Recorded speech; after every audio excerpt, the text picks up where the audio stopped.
Salam Sang Raja. Bab 33. Seorang tentara bayaran. Setelah Fei mengambil semua barang dan koin, dia membuka status karakternya. Gamer. Fei. Kelas. Barbar. Level 7. Pengalaman. 35.100 per 40.000. Kekuatan. 51. Keluasan. 20. Kecerdasan. 10. Vitalitas. 34. Kerusakan. 30-43. Akurasi. 114. Armor. 77. Daya tahan. 1124. Kesehatan. 126. Sumber daya Fury. 19. Tahan api. 0. Perlawanan dingin. 0. Perlawanan petir. 15. Perlawanan racun. 0. Statistik ini jauh lebih baik daripada apa yang dia mulai sebelumnya. Tapi satu hal sudah jelas. Bahkan dengan statistik seperti ini, itu tidak cukup untuk menyelesaikan masalah yang dia alami di dunia nyata. Dari perkiraan kasar Fei, level 5 di dunia Diablo sama dengan prajurit bintang 1. Antara level 5 dan 10. Dia bisa membunuh seorang prajurit bintang 1 dengan mudah dan akan menjadi ancaman besar bagi prajurit bintang 2 itu. Bila dilihat dari cara dia membunuh Kongka. Namun, ketika dihadapkan dengan prajurit bintang 2 yang sebenarnya yang dapat memanfaatkan kekuatan mereka secara efisien, itu tidak akan semudah itu. Namun, tidak mungkin untuk menang juga.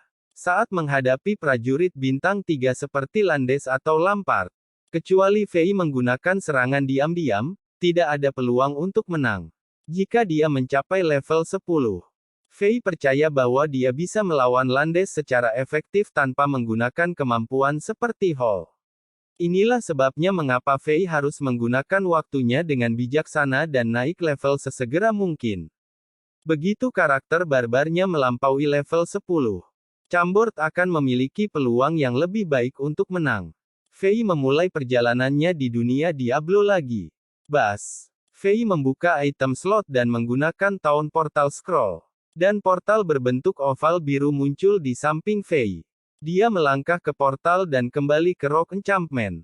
Orang pertama yang ia kunjungi adalah Pendeta Akara. Dia membeli Tome of Town Portal dan Tome of Identify, yang masing-masing bisa berisi 20 Town Portal Scrolls dan 20 Identify Scrolls. Mereka membantu menghemat ruang penyimpanan di item slotnya. Jika setiap gulir mengambil slot dalam inventarisnya, 40 gulir akan menempati seluruh ruang dan tidak akan ada ruang untuk hal lain. Karena Priestess Akara sangat murah, Fei tidak ingin menjual barang-barang yang tidak diperlukannya. Dia meninggalkan Akara, dan kemudian pergi ke tenda kosong dan mulai menggunakan gulungan identitas untuk mengidentifikasi barang yang dia peroleh. Fei mulai dengan 3 item langka berwarna kuning. Yang pertama adalah perisai yang memiliki kait hitam di atasnya. Setelah menggunakan gulir identitas, semua properti perisai muncul di pikiran Fei.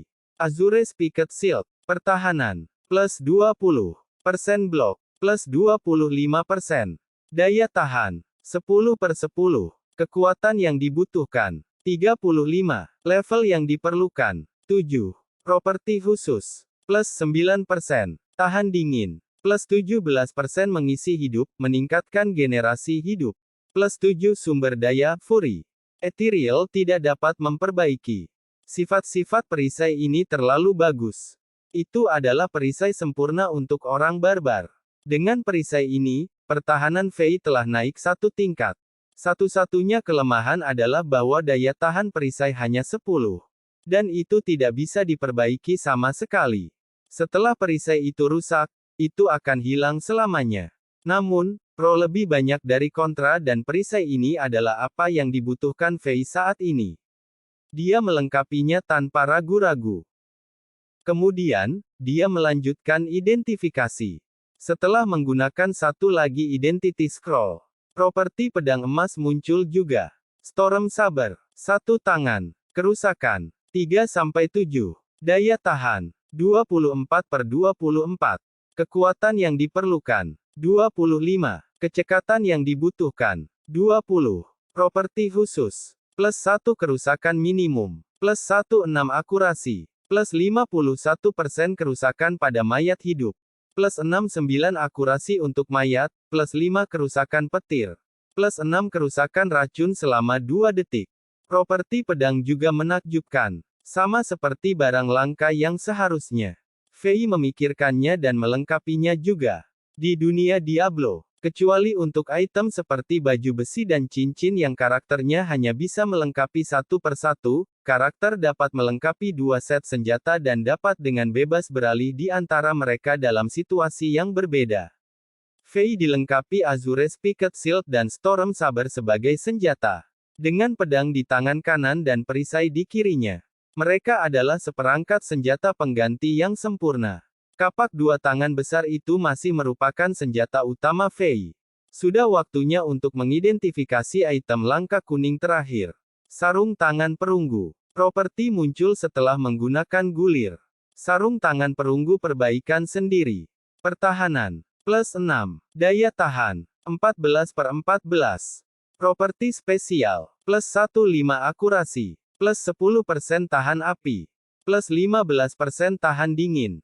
Perbaikan sendiri 1 durabilitas dalam 33 detik.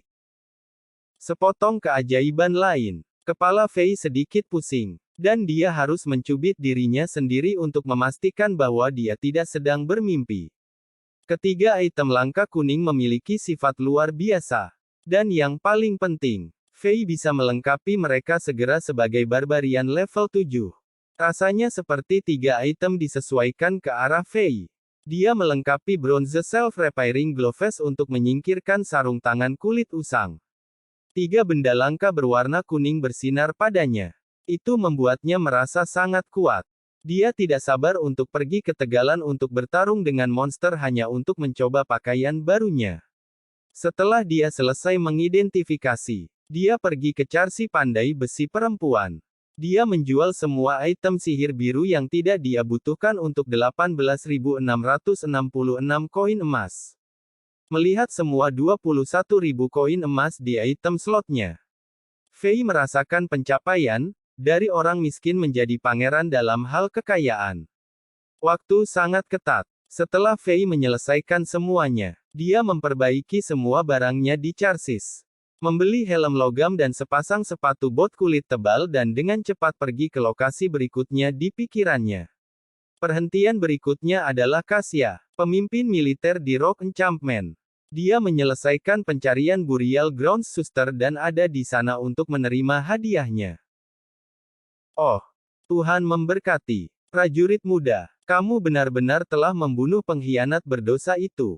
Selamat. Kamu telah mendapatkan kepercayaan dan persahabatanku.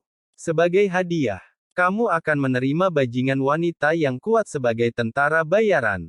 Cassia terkejut bahwa Fei berhasil menyelesaikan pencarian.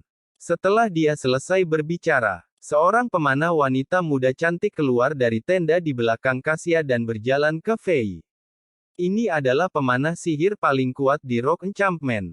Elena. Prajurit muda, Elena akan berada di sisimu dan bertarung untukmu mulai sekarang. Cassia memperkenalkan pejuang wanita itu ke Fei. Fei melihat dari dekat. Pemanah sihir muda bernama Elena berusia sekitar 21 tahun. Dia hanya sedikit lebih pendek dari Fei. Rambut panjangnya yang merah berapi-api diikat ke bagian belakang kepalanya dengan kain kasar dan sosoknya cantik. Dia mengenakan baju kulit kasar yang hanya menutupi bagian-bagian penting di tubuhnya. Sepasang sepatu bot kulit menutupi betisnya, tetapi sebagian besar pahanya terbuka, rok perang kulit itu bertindak sebagai rok mini. Seruannya hampir menyebabkan Fei mengalami mimisan. Terlepas dari daya tariknya, Fei merasa bahwa pemanah sihir perempuan ini memiliki keberanian khusus yang tidak dimiliki gadis biasa. Halo. Sesuai perintah pemimpin Cassia, aku akan bertarung untukmu, prajurit muda. Elena tidak suka berbicara. Setelah dia mengatakan itu, dia berdiri di belakang Fei seperti pengawal. Ekspresinya sangat tenang. Fei merasa bahwa meskipun dia terlihat dingin dan mandiri, dia mudah diajak bicara. Fei ingat efek berkelahi dengan tentara bayaran yang ia pelajari di bumi dari game aslinya. Jika dia tidak salah, Bertarung bersama tentara bayaran akan meningkatkan kecepatan naik level dengan banyak. Dia berterima kasih kepada Kasia dan pergi ke pendeta Akara dengan pengawalnya yang baru untuk menerima pencarian ketiga. Mencari Elder Cain. Misi ini sedikit lebih rumit. Faye harus melintasi underground passage dan menemukan sebuah gulungan misterius di kayu gelap di bawah pohon Inifus. Dia kemudian harus kembali ke pendeta Akara untuk mendapatkan gulungan kitab terjemahan, yang akan memberi Faye serangkaian angka. Dia kemudian harus menyentuh 5 batu secara berurutan di Stonyfield. Ini membuka portal yang akan mengirim Faye ke ruang misterius di mana Elder Cain, lelaki tua berada. Elder Cain, dikunci di dalam sangkar di pohon oleh sekelompok iblis. Faye harus membunuh semua iblis di ruang itu dan membebaskan orang tua itu untuk menyelesaikan pencarian. Bersambung.